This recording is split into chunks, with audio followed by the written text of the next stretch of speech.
ኤክስፖርትን እንግዲህ ሁሉም ሰው የሚመኘው ሴክተር ነው። ምክንያቱም ጥቅሙን እንደምታውቁት ግልጽ ስለሆነ። እዚህ ላይ ልብ እንድትሉልኝ የምፈልገው ዛሬ የምናወራው ጀነራሊ ስለ ኤክስፖርት ነው። በባለፈው ቪዲዮ ስፔሲፊክሊ በስሞል ካፒታል ስለሚጀመር ኤክስፖርት ወይም ስሞል ቮሉም ኤክስፖርት ነበር ያወራ ነው። በዚህ ቪዲዮ ላይ ግን ኤክስፖርት ስንል ስሞል ቮሉምን ላርጅ ቮሊዩም የሚያጠቃልል ኮንሰፕት ነው። እስኪ በቀጥታ ኤክስፖርት ያለውን ጥቅም እንመልከት። የመጀመሪያው የዶላር ኃይል ወይም ደግሞ ፓወር ነው።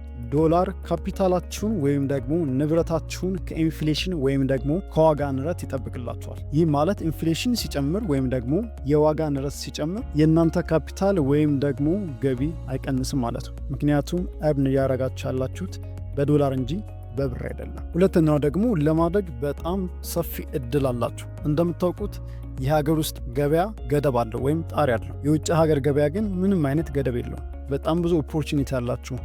ኢንተርናሽናል ማርኬት ነው። በጣም ብዙ ኦፕን ማርኬቶች አሉ።